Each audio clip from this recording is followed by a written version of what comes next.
¿Qué tal, Bianca? Buenas tardes para vos y para la audiencia. Buenos días, Fernando. Bueno, mucho movimiento, ¿no? Toda la semana, pero sobre todo en el día de ayer. ¿Cómo podés leer todo este nuevo escenario? Sí, han sido días complejos, ¿no? Para nuestro país en términos institucionales y por supuesto que también en términos de la economía, con muchísima volatilidad, así lo hemos visto en los mercados en los últimos días, con un dólar que se elevó en principio, llegando casi a 390 pesos, después bajó, bueno, ahora se acomodó en torno a los 310 pesos en el sector, por supuesto, del dólar blue, ¿no? Del dólar paralelo. Ujú. Y con mucha inestabilidad política. Esta es una crisis no solo económica, recién Rubén lo explicaba bien, es una crisis que tiene un condimento político fundamentalmente, ¿no es cierto? Entonces, fíjense, una ministra designada hace tan solo 25 días, que viajó a Estados Unidos a una reunión con el Fondo Monetario y con otros organismos multilaterales de crédito como el BID, con Ujú. inversores privados y que apenas volvió se enteró que ya no estaba más en el Ministerio de Economía. Así que indudablemente que eso genera una inestabilidad en términos políticos muy fuerte y eso se traslada a todos los agentes económicos porque para tomar decisiones tenés que tener certezas y certidumbres y eso es lo que el gobierno no está logrando generar.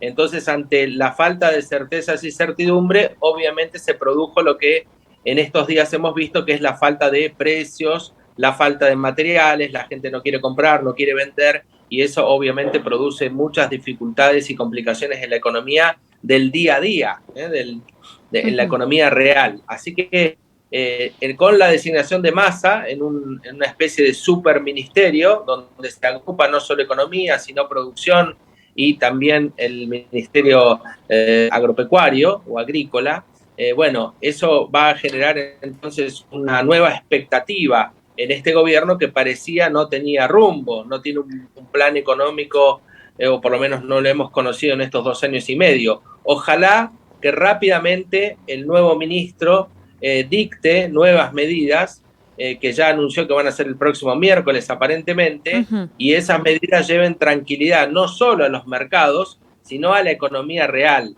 a la de cada día de cada uno de nosotros, ¿no es cierto? Donde la Argentina tienda a disminuir su proceso inflacionario, que es muy fuerte, y a recuperar poder adquisitivo de nuestra moneda que está muy, muy deteriorado. Fernando, ¿por qué pudo haber sucedido este cambio tan brusco y rápido de ministra? Porque da la sensación de que no le dieron tiempo ni siquiera de acomodarse a Batakis en el gabinete. ¿Qué fue lo que sucedió que hizo que el presidente o bueno las fuerzas políticas cambien de opinión? Yo creo que el gobierno tomó lectura rápida de lo que ocurría. Fíjense que apenas asume Batakis no se frenó la corrida cambiaria sobre Ujú. todo, ¿no? Entonces, indudablemente que no era una figura que generó confianza y expectativa en los sectores más fuertes de la economía, básicamente en los sectores financieros y tampoco en los agroexportadores, que son los dos que hoy necesitas que lleven cierta tranquilidad. Los agroexportadores para que liquiden las divisas que hoy tienen en granos y que todavía no liquidaron, para que eso genere un ingreso de divisas genuinas al Banco Central y Ujú. pueda reforzar sus reservas internacionales, y en el sector financiero para que la corrida cambiaria cese. Entonces vos de esa manera llevas tranquilidad con una figura fuerte. Indudablemente que Batakis no logró transmitir esa confianza y esa lectura política la ha hecho el gobierno y ha considerado que Massa, que ha sido candidato a presidente, que tiene un peso propio, digamos, puede llevar esa tranquilidad a distintos agentes económicos de la Argentina. Ujú. Ojalá que eso suceda porque, como te decía, si no toma medidas rápidas y muy rápidamente toma medidas que tranquilicen la economía, bueno, esto puede ser muy perjudicial para cada uno de nosotros.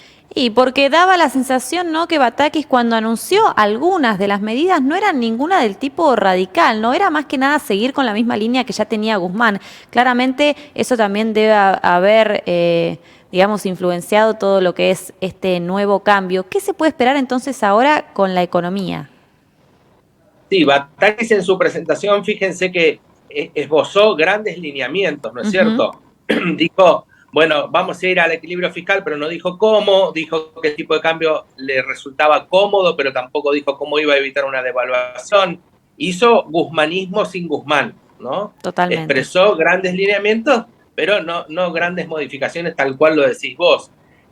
Bueno, lo que Massa debería hacer es efectivamente diseñar un plan económico, y un plan, Bianca, es un conjunto de medidas, no es solo una medida. Es una reforma estructural desde el punto de vista fiscal, desde el punto de vista laboral, desde el punto de vista previsional. Tiene que decir cómo va a reducir el déficit fiscal, tiene que decir si vamos a cumplir o no el acuerdo con el fondo y qué implicancia tiene. Es decir, medidas integrales que representen un plan económico que sea de estabilización de la Argentina. Totalmente. Fernando, por último, consultarte cómo influye todo esto en nuestro municipio y qué crees o cuál es la lectura que haces o el diálogo con comerciantes y empresarios de aquí de la localidad. Neuquén tiene una dinámica muy particular, tiene un dinamismo de su economía muy propio, que tiene que ver con cómo se desarrolla la actividad en nuestra ciudad. Pero por supuesto Neuquén no es una isla, estamos insertos en el contexto nacional, ¿no es cierto? Así que obviamente que nos pega por igual la cuestión de la inflación, la cuestión de que no hay materiales para la obra pública, que no se consiguen precios, eso es exactamente igual, tanto en el sector privado como en el sector público. Así que lo vemos con cierta atención, pero la dinámica de Neuquén todavía nos sigue mostrando que tiene su propia impronta. El comercio y la industria de Neuquén siguen creciendo, y con las dificultades que mencionábamos de que no hay precios o de que hay veces no se consiguen materiales porque no se sabe el valor de reposición y demás, bueno, con esas características la ciudad de Neuquén sigue avanzando. Por supuesto que esto es una cuestión de plazos, Bianca. Si esto se prorroga en el tiempo y esta situación Claro. se mantiene en el tiempo, desde luego que va a ser cada vez más complejo también para, no solo para el municipio de Neuquén, para todos los municipios y las provincias. Por eso es indispensable que las medidas lleguen rápido y que sean efectivamente de corte, digamos, estructural, para que se lleve tranquilidad a la economía, pero que no sea una cuestión netamente coyuntural, sino que sea un proceso de tranquilización de la economía de aquí en adelante, y empezar a sentar las bases de una economía que crezca, se desarrolle, genere empleo y fundamentalmente recupere el poder de compra de los ingresos, sobre todo de salarios y de jubilaciones, y la inflación empieza a ceder. Si ese escenario se da, bueno, ya Neuquén tiene parte, digamos, de un lugar mejor en términos de comparativos respecto de otras regiones, por esta propia dinámica que decíamos que tenía. Bien, Fernando, muy completo tu análisis. Muchas gracias por estar con nosotros y estaremos en comunicación, por supuesto, para ver cómo se desarrolla esto en el próximo mes.